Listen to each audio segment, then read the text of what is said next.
Guys, welcome to another episode of Off the Record. Today we have Stephanie Grace. Hello. Hey, so you're fresh off the airplane from Nashville, correct? Yes, just got back yesterday. So what were you doing in Nashville? Tell us. I was working on some new music. How many tunes? One song?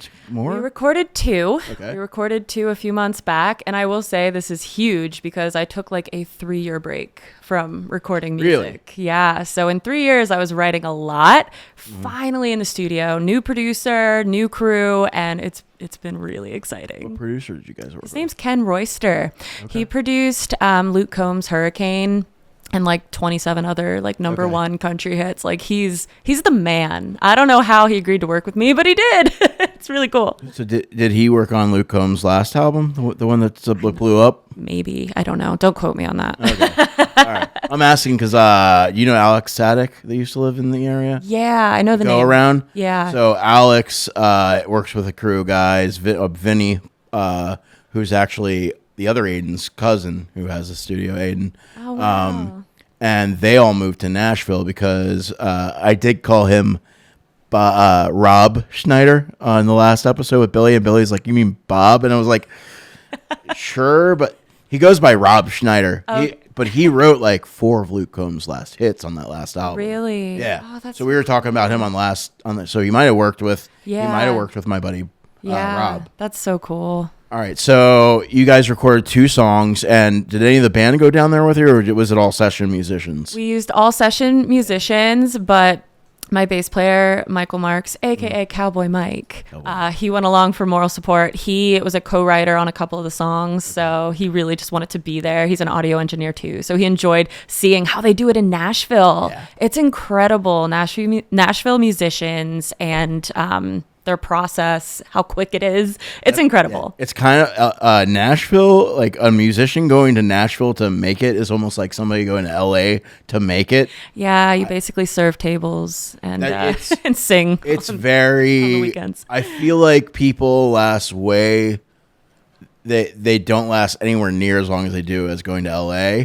because Nashville's such a smaller city compared to LA. Yeah, and like the guys that are there, like you have to be really good. Yeah, it's crazy. Like if you really want to be humbled, if you're a country singer, go to Nashville. Yeah. That's why I'm still in Pennsylvania because, well, one, like I love my home base and I have a beautiful community of people who support me and it's wonderful. But you go down to Nashville, you dip your toes in, you do your thing. Try and make some friends. Honestly, that's the best thing is like, who do you know down there? Yeah. Who can you go down and maybe do a gig with? Like, yeah, you have to network. You can't just pack up. Because from early on, like 15, 16, I thought, I'm packing my whole family up and we're moving to Nashville. Like, we're doing this. Right. And you're right. It's not that easy. No. It's just not. It's not. It is, I would say it's harder than going to LA and getting work. Yeah. You know what? I don't know. I've never been to LA, fun fact. So I don't know what the dynamic is there, but I can only imagine.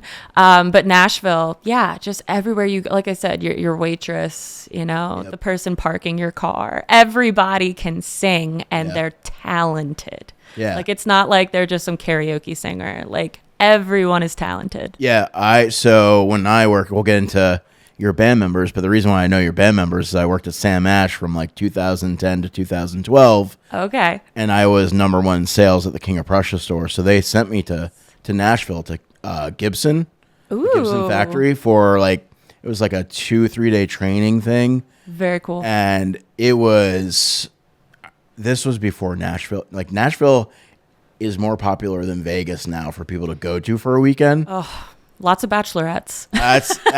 That's what I heard. It's the new, like, it's where people go to cheat on their whoever they're with. That's their significant other. It is. Oof. It's like Vegas now. Yeah, it is the new Vegas. I But agree it has with that. far more music. Yes. Yeah. At least there's good music. Yeah. While you're doing your. Yeah. But when I went down there, it was very much just it.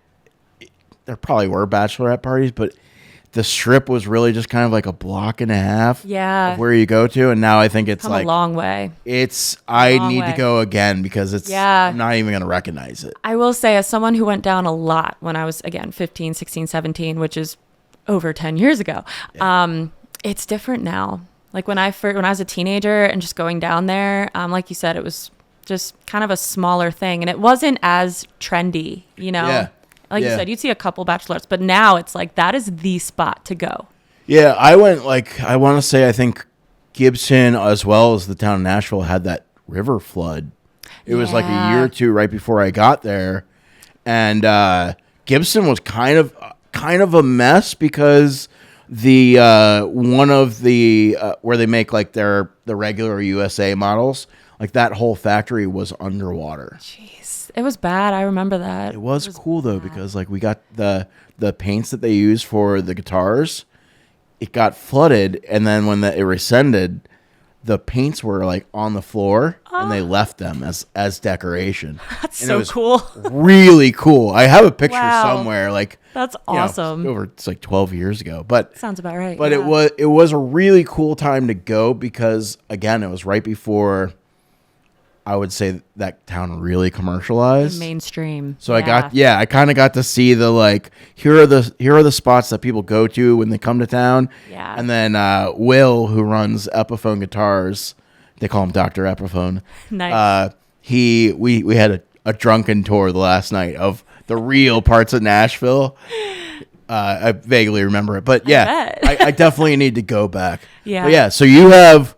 I want to say most of your band. I don't know who drums for you, but I'm sure. Yeah, Steve Laro. He's actually Michael Marks, my bass player's brother-in-law. They were in a band together with Bill So Weisel. then Yeah. I've absolutely met him then. Say wait, and Justin Fava. That's my whole band. Yeah. So I want to say I met Justin. It was either because I was living in Birdsboro from 2013 to like 2015. Okay. Or it was I met him at Sam Ash, or it could have been both. It Yeah. could have been I met him a couple times at Sam Ash, and then like Such a small world, you know? Like the Berks County music scene, we all kind of know each other, you know? it's depending on how much you play around the Philadelphia area. You It's not meet just like Berks County, you're yeah, right. Like you meet that like whole one person at Delco, and then like all of a sudden you know like the 20-30 people that are Yeah. involved. Yeah. It moves very fast that like if you really know how to network and meet people and you're not a horrible person, you know, like they want to meet you, like Right. it's crazy how small yet big the music community is around Philly. It's a very weird. It's a weird dynamic. Yeah, for sure. But it's really cool. It is really cool. Especially as someone who plays country music, because I remember being in Nashville a few years ago, and this girl from California was like, wow, being in Nashville, it's kind of weird because like back home, it's not as like widely accepted. And I'm like, it's funny. People think that about Pennsylvania, but they love country music here. You know the Cody Tyler band? Yes. Yeah, I know Cody. He's So awesome. I've known Cody. I think I saw him playing when I was living in Berks County. Yeah. He was in like a cover band, and then he would play his originals acoustically in between the sets. Like, Oh my gosh. That's where I was really impressed because like they Wow. were good, and then he starts killing it with these original. Like they were all hard to do. and that's another thing. I'm like, this guy's got a 3-hour session, and he's just playing the whole time. Yeah. But that's like, amazing. I got that, and that's another thing I was gonna say is, and you kind of touched on it, is there aren't a whole lot of country bands in this area. Yeah, as much as people love country music here, yeah, there's a handful. And you're in Berks County, where there's a lot more people listening to country. Yeah. a lot more people going to see whoever's in Philly, whatever the Right. big person Yeah, is. Morgan Wallen, So- Lainey Wilson, yeah. If you're even just decent at playing country, let alone good, like you guys, Cody Tyler band, like they really do. As long as you're working, just putting out the content, doing what Yeah. you would do anywhere else, I feel like you have a better chance. Yeah, they really eat it up, which Because I'm blessed to. Everybody moves to Nashville because they're like, Yeah. oh, well, that's where all the country artists are. Yeah. And it's if you aren't in that scene, Exactly. You're- And you just summed up why I'm really happy where I'm at right now. Yeah. One day I hope to move to Nashville, but it has to make sense, And Yeah. again, I'm blessed where I'm at. Like I'm in Douglasville, not far from Birdsboro.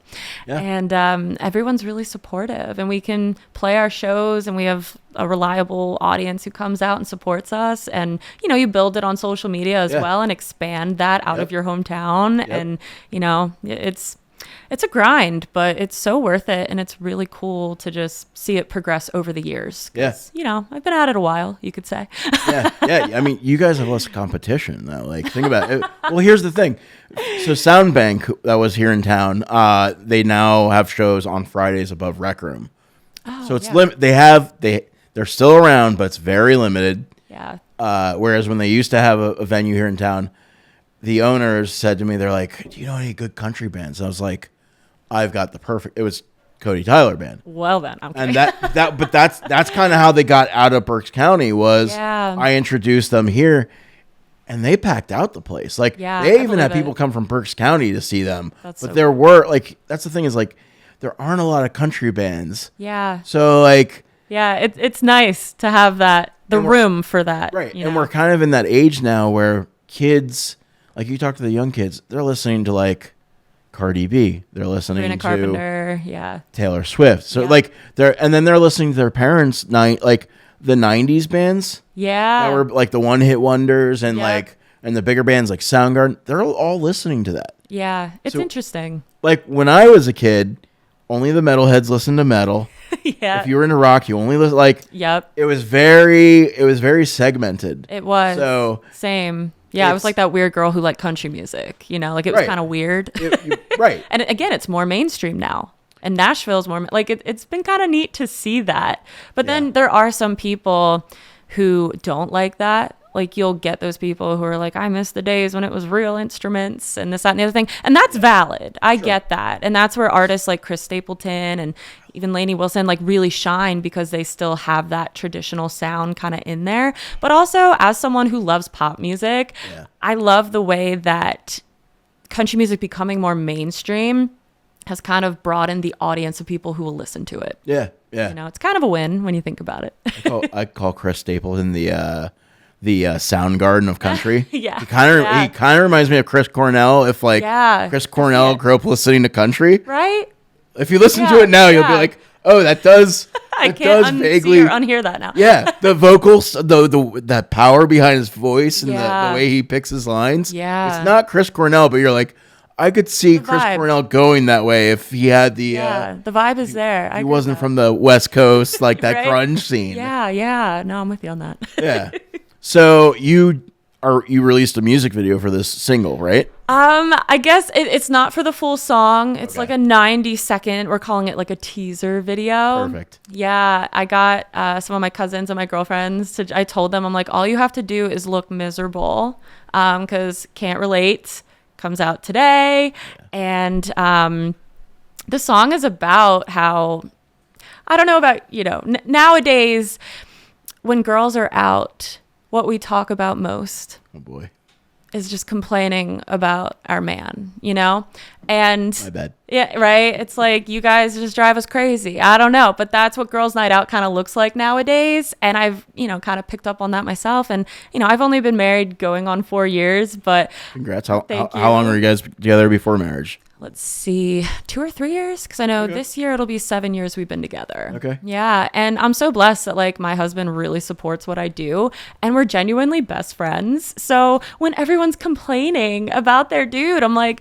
I really can't relate to this. And I remember one night being like, can't relate. Like that's a phrase I say all the time. Right. I see memes with can't relate. Like I need to write this song. So yeah. So, songwriting process, is that like, do you have one way of writing songs, or is it like, I feel like a lot of people, some people have just one, like I sit in a room and I Yeah. like play with my guitar. Yeah. Like what's your different Approach. formula? Yeah. Approach. So fun fact, I don't play an instrument. So Really? people ask me all the time, how do you create songs? And for me, the main focus is the lyrics. So, Right.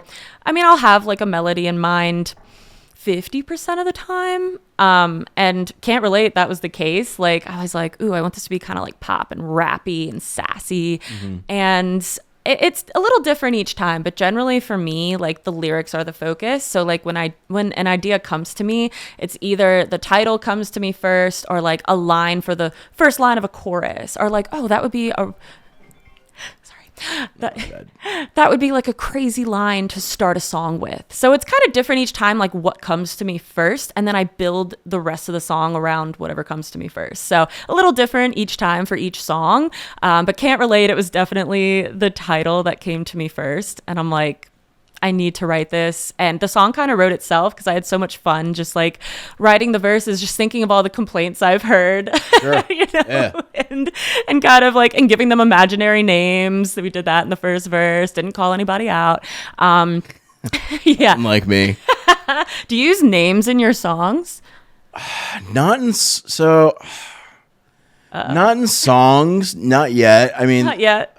but I'm the person that, like, if you're friends with me, like, I'm gonna tell you when you're off. That's the nicest way I could put that. I like that though. You hold people, to a certain standard. And I want my friends to do the same to me. I'm like, Right? if Yeah. you think I'm wrong, if you think I messed up, like, Yeah, call me out. call me out. Yep. But it's also like how I was raised. Like, my dad still does it. Yeah. I'm 43. Like, he did it like 2 weeks ago. I'm like, yeah, I know that. I know that. Yeah, Pop, you're right. Like, it's like Yeah. one of the things he told me.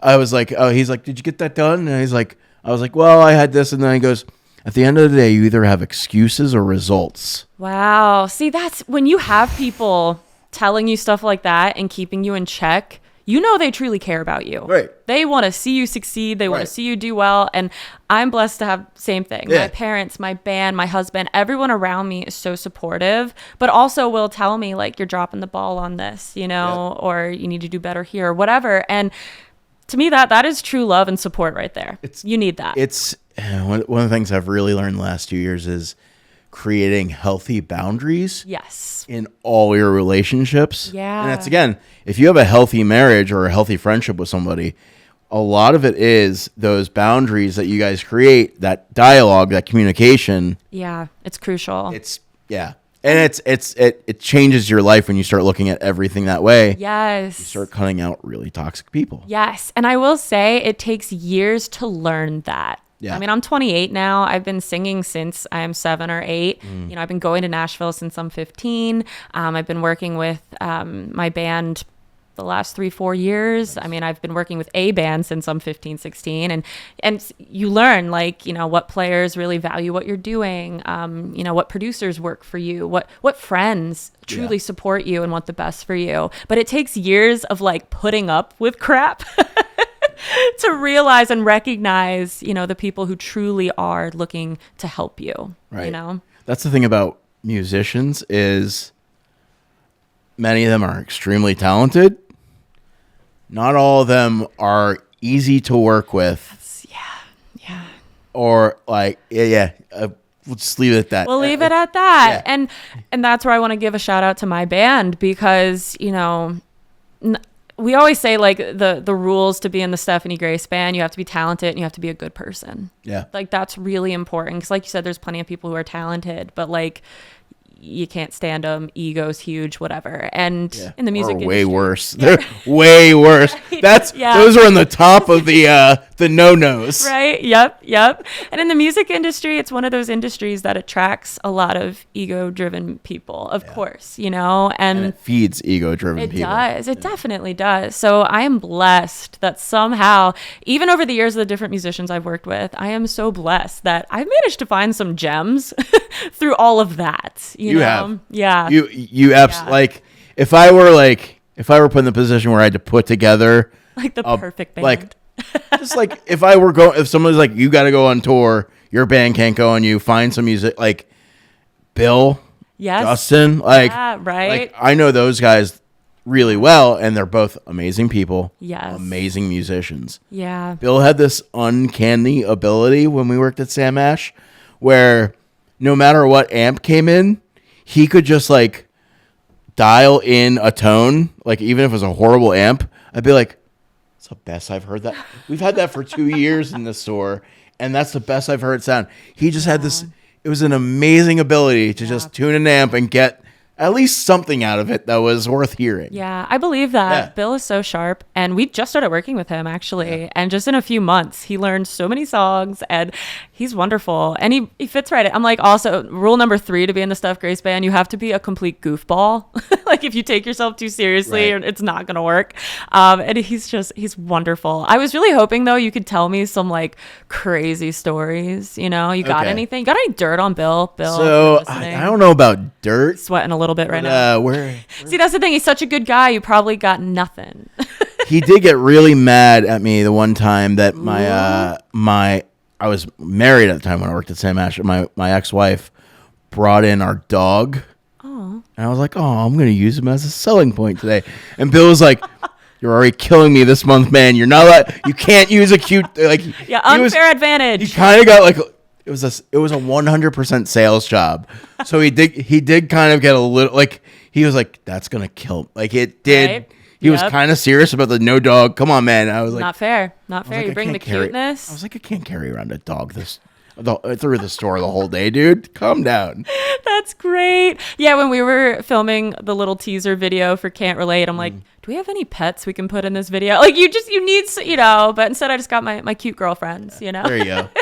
No, Bill was really I worked with a lot of people at Sam Ash, and Bill was, and again, like I said, it was 100% commission. So we started kind of like, all right, this guy doesn't play by the rules. Like, he's stealing, but like Bill was always super, like, he always asked, were you working with someone else? Very respectful. Yeah, I Like, believe that. He was a great guy to work with. And like, I think him and I got rid of somebody that we weren't in management. We were just like, this guy, he doesn't carry his weight. He's stealing clients. Like, Wow. and like him and I had to go to the manager about a certain person they brought in. Wow. It was the reason why I quit, Yeah. was over this person coming back.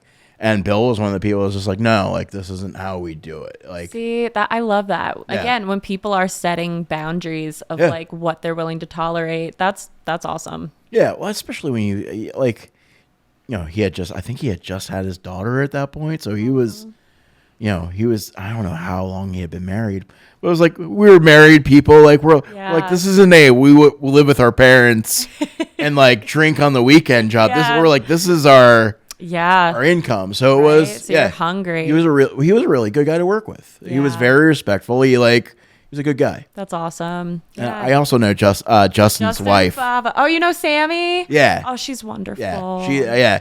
I ran into her somewhere. It was at Wizard World Tattoos. Is it a tattoo parlor? It was like, Where I got some of my ear piercings. Yeah. Who I don't did- have any tattoos, but I have piercings. who did them? Was it Leah? I think it was Leah. Yeah, she's not there anymore, but Okay. Yeah. 'Cause it was, she's not far. She's in Douglasville now, but yeah. oh, nice. Okay. But yeah, I ran into her there with their son. I believe they have a son. Is it a son? 4 kids. So have 4 2 kids. boys, 2 girls. So this is when they had twins. one. And Wow. and yeah, she's a married woman, so I didn't want to bother her. She's like, oh, hey, you're Luke. And like, we had a little conversation. She was like introducing the son to me. Aw. Yeah, she's a Good gem people. too. Yeah. Oh my gosh. And that's 4 what's cool kids. too. Yeah. 4 kids. My band, like, I tell them all the time, like, family first. Yeah. You know, like, that's. Yeah. That's. Going. Hello. Come here. Aw. Should I keep going? No, yeah, we can go. Keep going. Family is really important to me. Like, Sure. my family has welcomed my band. I mean, my dad and my mom let us rehearse in their basement, have all the drinks, eat all the food. Sure. Mama G gets the snacks, Papa G gets the Nice. beverages, Nice. because my family is so appreciative that my band is there for me. Right. So to me, like, family's so important. And like, my bass player, Mike, his little kiddos are always singing our songs and, Really? imitating us. It's so cute. Like, that's Daddy on stage. That's Steph. That's It's awesome. always funny to see them imitate me, because I'm like, that's what I look like, isn't it? It's cute when they do it, not cute when I do it. And yeah, Justin's got 4 little ones. I mean, yeah, great people, great family oriented people. And yeah, it makes what we do really rewarding too. Like, knowing there's little eyes watching us. Sure. That's important to me. I've gone over the years, doing school assemblies in addition to my concerts. It's been a while since I've done any, especially like post-COVID. Sure. Yeah. And plus, leading up to COVID, I was closer to their age. So, I was like a senior in high school or like a couple of years out of school. And I was at this age where I could talk to these kids and they were like, oh, like, she's cool. She's doing this music thing. Right. But she also has a message. And, she's not just getting up there and reading off a piece of paper. Like, she's talking to us like she's one of us. And she's singing these songs with lyrics we relate to. And that was a really cool phase of my life where I got to do that. And I've carried that with me for years, that, like, I do feel like in the landscape of music nowadays, and I am all for people singing what lyrics they want, wearing what they want. I am for that. You do what you want, you know? But I also kind of was raised a certain way that in my goal is to be a role model. Like, I want someone that I want to be someone that young people can look up to and relate to and think like, she's cool and she's still wholesome. Right. Like, that is my goal. Not a lot of those left. There's not. And it's funny because once I got out of my like late teens, I remember people being like, all right, you're not a kid anymore. Like, you can start saying this or wearing that or doing that. And I'm just like, that just doesn't feel right to me. And I finally now at 28 years old, I'm like, this is just who I am. Like, I am clean cut, kind of dorky, pretty innocent. Like, it's who I am. It's self-aware. Yeah. And I don't try to be something I'm not. And I'm aware that like sex sells. Sure. And I'm like, that's cool. But Every girl has an OnlyFans now. Yes. Honestly. Oh my gosh. We keep talking about what makes you super unique. And like, that's also like, yeah, and it's. Do you guys play in the Christian music genre at all, or we don't? And a part of me, I'm like, maybe I ought to like tap into that a bit because I'm a girl of faith, but also I am the type, I don't want to alienate audiences either. So like, I'm not going to be preaching at people or like posting my views on certain things. Like, I am very much like, you do you, I'll do me, And so yeah, I try to live my life and put out my songs and perform in a way that reflects my values. I don't know what that circuit's like anymore. That Christian, I don't know either. Right. Early 2000s, when I was like my first band, we played a lot in that Christian music scene. Oh, that's cool. Like a lot of church shows. We did everything. We did bars. Yeah. It was. I don't know what it's like now because that was like right when MySpace was coming out. Okay, yeah, so I remember, a different world then. I remember like somebody listened to us, wanted me to play it. They're like their Christian school had like a festival, but they wouldn't book us because the people we had that followed us on MySpace weren't Christians. So it was this weird, like, it was right when like the church started delving into technology, and they were like, we don't do that, and it was very weird. Yeah. But there were some really cool churches that like I'd go and play there today. They don't do music anymore, but so you gotta find what works. Yeah, and right now some do want you to preach. Yeah, and some are just like, that's not your job. Like, just play music. Those are usually the cool gigs where it's just like, we want a positive event for people to go to. Yeah, and they also pay pretty well. Really? I mean, interesting. Yeah, because again, I'm not compared to other venues when you don't have much of a following, or like when you're not bringing out 300 people for it. Like, they would pay really well. Interesting. Yeah, I'm definitely not too familiar with like the Christian music circuit. I love it. I respect it. I appreciate it. But I'm definitely more like the country pop, like that's kind of more my niche. But at the same time, like, like I said, I'm a girl of faith and that sort of thing. And I'll kind of slip that in there where I can. Yeah. And in my world, it's just more like not leading by example, but like, again, just being myself, like the things I choose not to do or partake in, and that sort of, like, I mean, fun fact, I'm 28. I've never been drunk. Yeah. I mean, I've gotten a little tipsy because I don't really drink. Like, my tolerance is super low.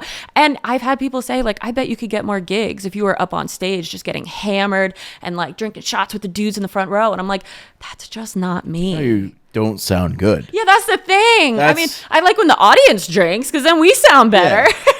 That's when you start getting sloppy on stage. Yes, yeah, and I tell my guys too. I'm like, you can drink, have fun, but keep it where it does not affect your behavior or your performance. Yeah. Those are my rules. You know, Yeah. like I like to think I'm a pretty chill boss. I'm like, do shots with Papa G. Do your Yeah. thing, but don't let it cross a line. Yeah, I mean that's like Sunblind. Or, I mean, I would say the guys in my band don't really drink when we're playing because they want to sound the best they can. Right? Because for some people, like alcohol definitely impairs their performance. Not For only their others, performance, but yeah. for others, it enhances. It's funny. I'm a very like anxiety driven person, so I've always had people telling me like, yeah, just do a shot, or like whatever else you want to try, and I'm always like, nah, the anxiety fuels me. Yeah, it does. It doesn't honestly like it does. I've played stoned. I played drunk. Or not drunk, but like I have played drunk. So okay, I did that like once. So you played in all conditions. So talk to me. Like, what's your sweet spot? Sober. See, there you have it. And that again, but like it comes more to like I have a standard for how I want to sound, Yeah. and it's just you're able to like. There's no. Oh, was I kind of off because I don't remember? Because I like. Yeah. There's no guess. You're just taking No all the guesswork. guessing out. Yep. There's no. It's more of a. It might be a control thing. Yes. Yeah, I think that's probably my problem in general. Yeah. I Yeah. want to know that I am in full control Right. of my actions, my performance, what I'm saying, because I'm pretty goofy. So like, Right. I always say I'm like I'm pretty goofy without alcohol Yeah, or yeah. anything else. So yeah. But you want to put on the best performance possible, and Yeah. that's always the goal for me and my band every time we get on stage. I don't care if there are 10 people out there or 10,000 people. Yeah. We're going to get out there. We're going to give it our best. And anyone who's out there, again, whether there's 10 of you or 100 of you or 100,000 of you, we Right. appreciate you being there, and we want to give you our best. Yeah. That's important. And that's another thing is like 10, 15 years ago, it was even if there's 10 people, you got to play. But there could be 10 people in your audience and one could be taking a video of you. Yes. That video could go viral Right? for any reason. Yeah. So it's even more important to like if you're playing a gig and there's 3 people there, play it like it's a gig. Yep. You're Yep. already there. You already as spent the well. time. Yeah. Like don't get mad. Make it You count, you know? like tell people, hey, take videos, turn it into something for Yes. yourself. Yeah. And it's sad because I know a lot of musicians, especially front men and women, feed off of the energy of the crowd. So I will say it's tough when it's like the end of the night and, people already left and you're tired and there's 6 people and they're vibing with you. You vibe right back because you're right. You never know who one of those 6 people could be. They're also there because they want to hear you. Yeah, exactly. And to me, that's so valuable to Yeah. have people who care about live music and are singing along with you and took the time to stay Yeah. when it's, past 11, whatever. I go to bed early, so past 11 is pretty wild, but, Is that when you go to bed? 11? 10:30 sometimes. Wow. Okay. I'm pretty wild, Luke. Let me tell you. can tell. I stay out really late. I get really drunk. Don't edit this out of context, okay? That was totally sarcasm. Coming in from The real Stephanie Real. Grace. Yeah. But it's cool. Again, like when people come out to see us, I just think that that's such a blessing, no matter how many people are there. I mean that post-COVID, everybody wanted to go see music coming out of the pandemic. And now it's the other end again. So like when you have people at the show, I make a conscious effort, like when I know them or if I don't know them, to talk to them, say thank you. Like, Yeah, that goes a long way. It really and does. when, artists do their performance and then just kind of like, all right, bye, that's it. I think that's what really made Taylor Swift who she is now, because I met her a couple times when she was just getting started. I was a little girl. So I was that little girl that like she saw and was like, oh my gosh, she's so cute and she's singing too. Like, I want to reach out to her. And like 2 events we went to, well, the one I was the opening act at Fall Fest. 105.1 puts it on every year. Now they do like a contest to perform. At the time it was the Taylor got involved. yeah, ever since then, now it's like really, actually, Fall Fest has always been huge. There's like on average, I think 40,000 people in attendance. In Reading? It's in Lancaster. Okay, Yeah. that one. Okay. And back when I entered the contest, it was the Kids Country Idol contest. So they wanted like a young kid to like Okay. start off the whole thing. And it was funny. I entered the year before. and I lost. I was 8. And I cried so good. hard. I was very sensitive. Right. It was awful. And again, God was like, oh, you wait, girlfriend. You just wait. The next year, came back. I won the contest. And that was the year Taylor Swift was there. Oh, yeah. Like, how cool What is year that? was that? 2007, I want to say. Oh. Yeah. And she had just released Tim McGraw, her debut single, to country radio. Right. So no one knew who she was at that time. That was like right when she moved to Nashville. Yeah. Wasn't it? Yep. Yeah. And she had come back to Reading, Lancaster to do a few shows, and that was one of them. And we had a mutual friend at the time, and the mutual friend was like, Taylor Swift wants to meet you. And I'm like, okay. I remember I just got done singing, and I was exhausted from being so nervous. Because imagine at 9 years old getting up to perform in front of 40,000 people. Right. Yeah. Like, it was one of those events you get up there and they all look like ants. At 43, that would like Even now, even now that would crap in my that, pants. yeah. That's a lot of A people. lot of people. So coming off of that high, I hear that. So my parents brought me over to the tent where she was signing autographs because she wanted to meet all 40,000 of those people. Yeah. Like, she went out of her way to make sure that she shook hands, kissed babies, Right. did the pictures, the autographs, and we took some pictures together. It was funny. People saw me, were asking me for my autograph. I'm like 9 years old. I don't even know how to sign an autograph. Like, That's it was awesome. one of the most special moments of my life. So that was 2007, I want to say, you know, and then like a year later, she came back to Reading. Now it's the Santander Performing Arts Center. I think it was the Sovereign Center, whatever at the time. Yeah. Whoever was paying Yeah, for whatever it. it was. Yeah. And, she did an autograph line at the end of the night. I'm like, who does that? You know, Right. like, she just played a show. She's probably exhausted, like has a show somewhere the next day. She stood out in the lobby, had a line, out the door, and same thing, was meeting Yeah. everybody, took pictures, and she was like, oh my God, I remember you from Fall Fest. Like, Really? Yeah, that's how awesome. cool is that? That's really You cool. know, and then, somewhere along the line, she got really famous, and, Really famous. can't say she remembers me anymore. But I think part of what got her so famous was the fact that she took the time to meet everybody. And Yeah. that's important to me too, especially when there's young kids there. Like I said, that's so important to me because young people, they look for inspiration. Yeah. Like, and again, they're listening to Sabrina Carpenter or whatever. There's nothing wrong with that. Her songs are great, super catchy, but it's kind of nice to have something a little different for them to listen to and look at and be like, oh, that's cool. Right. And so it's important to me when they have that look of that's so cool. Like, I'm reaching out to that kid. Like, that means probably more to me than it does to them. Right. Yeah. I mean, I've covered Taylor Swift on some of my live segments. My current girlfriend's a Swiftie. She's so a Swiftie. So most of my ideas are from when she's like, oh, like this is coming out, or Taylor did this, or Taylor didn't do this. Yeah. So I'm like, all right, I'll do a segment on that. But These are up with everything Taylor Swift. It's amazing. The thing I love about Taylor Swift is like she is a badass bitch when it comes to the business. Yeah. Like, oh, big time. And that's the thing is like, and that's where I feel like people criticize her the most. And I'm like, no, guys. Yeah. The reason, like that Era tour, Yeah. she grossed $1 billion. Can't even wrap my head around that. $1 billion from one tour. Yeah. And that's another thing. Like I had the my buddy Kyle Gerhardt manages Creed. Oh, wow. I had him on in December, and he also like lit Hinder and Fuel, but he is Creed's on tour sound guy,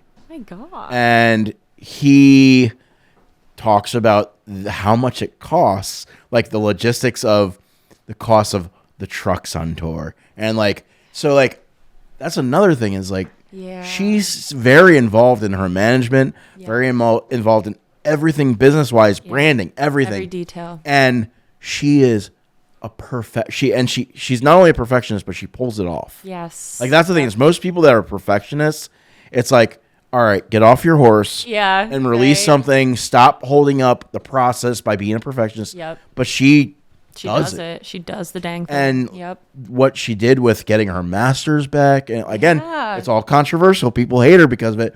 But from a business standpoint, Yeah. like there's so many middlemen when you get that big. They're like, Yeah. she's making all this money. It's like, yeah, but how many people are taking that in between from the Yeah. $1 billion to here. It literally takes a village. Yeah. Like, you can't even wrap your head around how many people are involved with all those fine details. But you're right. Like, she's had such a big say in everything that happens. Because, you know, there's some artists, the record label, which we'll talk about that too, how like the need for a record label isn't really a thing anymore, you know, but It's up and until the last few years, the record label would be telling artists, like, here's what you're going to do. Here's what you're going to wear. Here's what you're going to sing, you know, and here's when you do it. Where, you know, I think Taylor Swift was one of the first to be like, well, we're doing this on my terms, Yeah. you know, and like you said, and Yeah. she pulled it off. yeah. It is that I'm glad you brought that up. It is we're in a very interesting place when it comes to technology and being a musician and being in a band. I don't know if you followed Oliver Anthony at all. Oh, yeah. The ginger dude from like dude, he's yeah. from like West Virginia or like Yeah.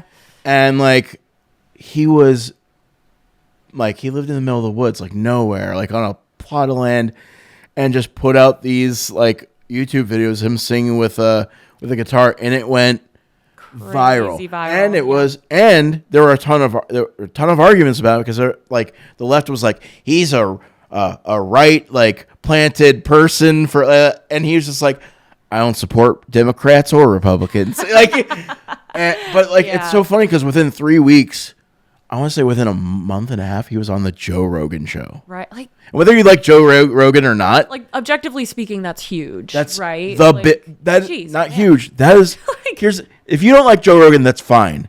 Yeah. Joe Rogan has more pull than any news like media you listen to, Yep. and he's not trying to be a news guy. Yeah. He's just He's having just like conversations. he Yep. like he doesn't even really do a whole lot of research when he has people on. Like he'll do like research to ask them questions to make a Yeah. conversation, but he's not like.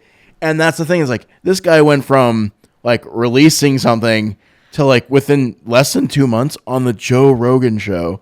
Yeah. And the advice he got too was Joe Rogan goes, don't sign with any record labels. He goes, they're only gonna own you. Yeah. Right. And it's kind of scary. And that's the thing is now we're I think almost 2 years past when he did go viral, and I was listening to some of the stuff because he kind of disappeared for a year. His dog passed away, and I think his wife divorced him and took half the money. Yeah, Oof. yeah. So he went through some like Song. he went through through some stuff. He went through some crazy stuff, and now he's looking back and he's like, I'm so glad Joe Rogan told me not to sign because he didn't know. Yeah, that's Like- I think what is so sad is Yeah. like if you look back a few years ago, you know, to a young aspiring artist who's just really hungry to make it, who has no idea. It's like a lottery ticket. Yes, like a record label will promise you the world. And it's funny, when I was 13, I got offered a deal with, I guess, was it Interscope? Lady Gaga's label. And God bless my parents, because I was 13. I was in Catholic school at the time. And Lady Gaga was doing all the crazy stuff at that time, like the meat dress and all that stuff. Yeah. And that they're was like, the direction they were pushing people. yeah, and they're like, that's like the people who want to sign you. And it's funny because some people are like, you're getting offered a record deal. But like you look at the fine print and they're getting percentages of this, percentages of that. And, oh, we'll send you out to LA for this amount of money. It's like, okay, but that's not enough to like live. Like, and if you're taking this big chunk of all the money that's coming in, like there's a lot of fine print. Yeah. You know, and it's sad because some people really have their lives ruined. Well, you and know? that again, though, it goes into what we're in now. Like you can put a video, like you did a video yourself, Right? Like Yeah. they would own that. Exactly. Like you don't own. Like that's the thing is they call them 360 deals, and it's like they own. You are the brand. Your picture, your face, Yeah. your music, anything you put out, they get what 80, 90%. Yeah, Like who knows? it's very Crazy. it's a cash money grab on both ends. Yeah. That's how they get the people. They go, we'll give you $1 million, or we'll give you, Yeah. and people are like, Ooh. they're gonna Yep. they're gonna give me that now. Yeah, exactly. But the interest on that is yeah. And what's sad is you become a product and you're not a person anymore. Sure. And of course, at the end of the day, yes, you are trying to sell a product at the end of at the end Sure. of the day, but you lose the humanity in that, and you lose the creative control. And, you know, as much as, yes, these labels have these major connections, and, you know, for years my goal was to get a record deal, Sure. you know, but Yeah. in the current climate, looking at how artists are making it, you really don't need that. You need social media, and you need a lot of hours to put into creating content and putting it out there. Yeah. And, you know, and I'm not saying it's easy. It ain't easy. Not easy. Especially because everyone has the same idea. So now it's so oversaturated that how do you stand out? How do you rise above the noise? Yeah, I don't know. If you know, tell me, please. You gotta put the work in. Work, 100% a grind. It is work. It is an ethic that you have to do it full time, you know, and it's hard because you know, the consistency. And it's tough because like right now, I'm a personal trainer, in addition to my music. And, you know, I kind of found fitness kind of in between that. Like graduated high school, and I'm like, my parents are very supportive. You want to do music full time, you do that, girl. Like, you have the time now. Right. You don't have school. And it was scary because I'm like, I don't know what I'm doing. I just know I want to do this, you know. Right. And at like 18, you just don't know anything. Yeah. So I kind of like fell into the fitness thing, and I'm so blessed I did, because becoming a personal trainer has been a huge blessing in my life too. Just Right. like, again, very rewarding of like working with people Sure. and you know, helping them progress in their own little goals and everything. But it's funny because I found myself the last couple years running around like a crazy person constantly, and, you know, self-managing so many different things. You know, I've had this big realization recently that I'm like, I need to do music like full time, or at least like 80 to 90% of my day should be spent working towards my music if I want to get it anywhere. Because you're right, it is 100% work. That is the secret sauce. That's the secret ingredient. Yeah. Work. And if you don't have the time to put in the work, you have to make the time somehow. Yeah. And that's the hard part. Not gonna lie, that's really hard. Do you have a lot of content for the band? Like, yeah, like what do you do for that? Right. So this is I think we're probably gonna finish because we don't have. I think we have another like 10, 15 minutes, but. Like for the last 3 months, I have 13,000 followers on my Facebook page for Luke Eccles. Nice. So I was getting a reach around like 80,000 people a month, and I realized like I'm not working it. I'm not posting consistently. So I just started like at least once a day. Honestly, you can do 5 to 6 pieces of content a day. Of a day? Wow. How many followers do you have?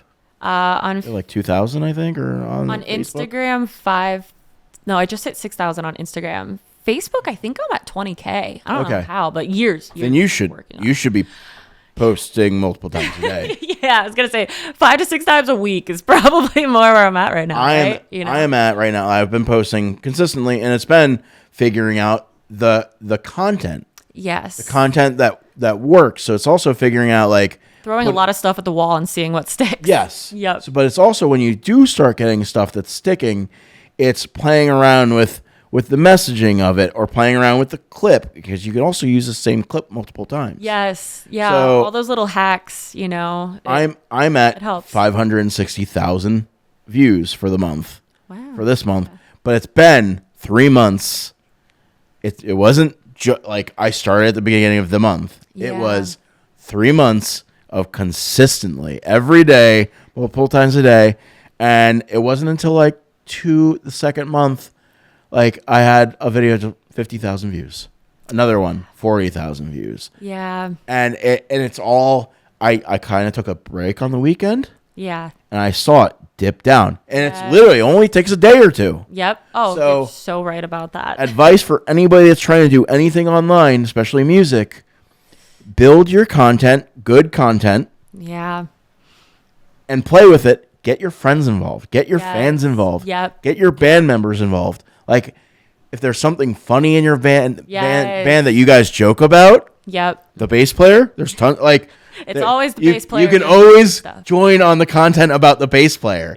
Like Yeah. Sky's the limit. There's you so know? many bands out there that are getting hundreds of thousands of views on just the whole like where they interview the band, and every time it comes to the bass player, he's like, "I'm the bass player," and it cuts and goes to that. Like, Yes. like it's so simple. Take a video that you find funny, and replicate it with your style. Yeah, with your people. Yeah. And just do that a couple times and post consistently and see what happens. The consistency is the key, 100%. But building the consistency, all of those tips are so helpful. Because one thing I've noticed too, you have like your variety of content that works for your brand, right? Like in my case, it's like, all right, we have like some music stuff, some behind the scenes stuff of music, some personal stuff, family stuff, me cooking, whatever, you know, and sometimes some fitness stuff sprinkled in there, fan content, whatever. Like you have your pool of things. I have noticed the posts that do the best are the ones that required zero effort, terrible quality, someone doing something ridiculously goofy. And those do the best, like for the longest time, I would post stuff my security camera caught me doing, like stupid stuff, like a package came that was too heavy. The front door. Yeah, I watched those. Those were great. Those are the ones that do the best. Like why? And when was the last time you posted that? See, my battery, don't know how to I'm like, I gotta fix the camera. I don't know if it's the battery it needs to be replaced. I don't even know how to replace the battery. It's so bad. I'm like, I got to get on it because it's been a while since I posted one. But you can repost that old content. That's another thing. Yeah, that's true. I've never dipped into like the recycling old content thing. And someone told me recently to do that, I don't know why I'm one of those, like I'm weird at like repeating an outfit. And I'm like, but no, you don't know that the same people are going to see it. It's going to be different people, right? It's going to be different. Your audience is constantly. That's the thing is like, I've had band members like, well, people are going to tune out, blah, blah, blah. I'm like, let them tune out then. Yeah, right. Who that cares? Means they don't it's care. It's not gonna ruin their day, right? We put so much emphasis on the things we don't need to, and I'm guilty of that. Yeah, big time. So I'm slowly learning. Like it's not that deep. It's not that serious. Just be consistent. Yeah. Take that piece of content that was you were shocked at how well it used. It worked. Do it a couple more times. Right. Exactly. Like not just one more time. Like at least twice a month. Yeah. Yep. If it keeps working every time, use it more than twice a month. Yeah. I'm telling you to post like 4 to 5 times a day. People get caught up on that one. Oh, I already posted that piece of content. Oh, okay. Yeah. Yeah. Like, so what? Yeah. If it works. You really have to change your mindset. Like I'm very type A personality. So I'm like, it has to be perfect. It has to be this. And again, once I stopped caring so much and just posting silly little things or like you said, like kind of using stuff I already posted, but like the things that I used to think were like a no-no. It's like, actually that works really well. Yeah. Do that. Don't be afraid to do that. Yeah. So yeah, good advice. Cause it's everything now. Social media, content creation. It is everything. Podcast. I mean, it's like this. Here we are. I own a marketing company, Red Beer Marketing, and now I'm looking to provide this for clients. Yeah, that's pretty cool. It's a band. If somebody knows how to do audio recording, they can throw together a mishmash of a podcast. Yeah. Chestnut Grove is doing it now. Yeah. And they're getting a ton. They have a huge following. I think they make pretty good money from their shows. Like they get booked in really all over the place. Yeah. Yep. It's just and if you have a band, you have got other members that can help too. Yes. Yep. There's one thing I have learned the last 3 or 4 years. I had a band I worked with for 8 years. They were wonderful. Older than me. Sure. Very seasoned musicians, seasoned pros, And 3 or 4 years ago, I replaced all of them with guys who were closer to my age. And it broke my heart. It was not easy to do. It was one of the hardest things I had to do. And plus, I did it like a month before my wedding. So that was really stressful. Oh. That was a rough time. A lot of life changes happening at that moment. But I knew it was all for the better. Like, amazing growth was on the way. And by having these guys who are younger, closer to my age, it's made a huge difference because, my bass player, Mike, he's so great with like the audio technology and all that. And my drummer, Steve, he's a video guy, and like everybody has contributions outside of just playing their instruments. Right. And that's made the biggest difference for me because I've been doing this for years and I've been doing everything myself. And it's hard. It's really hard to do everything yourself. So yeah, the team around you, it makes a huge difference for sure. But thank you for what you're doing for local artists. We're trying to rise above the noise and be heard and be seen, and by what you're doing, that's really contributing towards that goal. So as an independent Berks County artist, thank you. Yeah. I mean, I'm a local musician. I get it. I like You know. I get the importance of content. I get the importance of like a band getting out there. Yeah. At some point when the show starts really taking off, I want to have almost like a tiny desk recording setup. I could totally see that. That'd be awesome. Why not? Yeah, like absolutely. like tiny desk is it lets the musicians show you how good they are. Right. Just It's a very no frills production. Yep. It's we have mics and you guys get to show off your talent. Yeah, So, your raw talent. Yeah. And that's a neat setting for Yeah. sure. Yeah. So you play a lot of festivals. What's your favorite festival that you played so far? Oh goodness. Or even show? Like Yeah, just like a show in general. That's tough because every show we've played has had a unique dynamic. Like sometimes we play campgrounds and, you know, they're like private because it's for the campers. Yeah. And you would hear like private event and think, oh, that's going to be like boring or whatever. These campers are so fun. Like they're right up there with us. They're screaming the words. Like it's so fun. probably like the first live entertainment they've had in 2 weeks too. Like Yeah. aside from like a camp counselor doing like a acting skit with them on stage, you know, like yeah. So sometimes it's the gigs you least expect to be Sure. super fun, but honestly, any local gig we play, like even playing Island Pizza in Birdsboro is so fun because it's my people. Like the last time we played there, I had like parents from kids I grew up with going to Catholic school like 15 years ago. Like, hey, you remember my son? And I'm like, yeah, oh my gosh. And then, you know, I've had like personal training clients come out and bring their kids, you know, and friends bring their friends. And Right. so like the local shows, whatever it may be, whether it's Island Pizza or like a summer concert series at the park or whatever, like those really are my favorite. But then it's fun when like we go to like Jersey and play a space we've never done before. And it's like, just a bunch of like 20-someths just like living their best life when we sing Bruno Mars, you know, like, yeah, I definitely can't give a specific one, but just, I've definitely learned that there are various settings that you make the energy and they give you that energy and it's really special. So it's kind of hard to pick a favorite. Yeah. it's funny you listed the thing that I love about Island Pizza. It's all the kids and their parents. And for me, it's a different experience. It's their moms hitting on me in front of their kids. I used to hang out at Blackjack's, so sometimes I'd go to Island Pizza, so I knew all the kids. Yeah. That's where they'd hang out. And it was this one kid, Connor, I think was his name. It's his birthday. And his mom was at Island Pizza buying all the drinks and the food. And she goes, "What's your name?" Started hitting on me in front of all, the kid wasn't there. All of his friends were. He was outside. And they're all just like, Connor's mom's hitting on Luke. Oh my gosh, that's amazing. Yeah. It's funny that does remind me of a quick story. So we played the Water Tower in Oaks. Great venue. Great venue. And we were doing a Taylor Swift, like all Taylor Swift set list, our first set. And then second set was our regular thing. So, you know, it was like Taylor Swift. Let me know when you do those again. I'll bring my girlfriend. Oh my gosh. Yeah, I was going to say, please bring your girlfriend. She's a Swiftie. She'd love it. Yeah. So, you know, a lot of kids. Mm-hmm. And then the end of the night, this mom asks, no, I wasn't there for this, but this mom asks her like probably 6 or 7-year-old daughter to like go over there. She's got to talk to the bass player. And it's funny because normally bass player, you know, it's like, yeah, no one cares about, like, why is that the joke? I don't know. Our bass player does too well. Right? Yep. I'm not going to say, okay, he does too well. Yeah, this mom asked my bass player to sign a certain body part. We'll leave it at that. While her like 6-year-old is like across the I would never do that. Yeah, I mean, he kindly declined, but Okay, all right. Okay. Is he married? he is married. Okay, all right, good for him. You know, good for him. indeed. I'm like, Cowboy Mike. That doesn't happen a lot with the cover bands. I have too many stories. I'm not saying them. I was gonna say, I bet if we go down that rabbit hole, it's bad.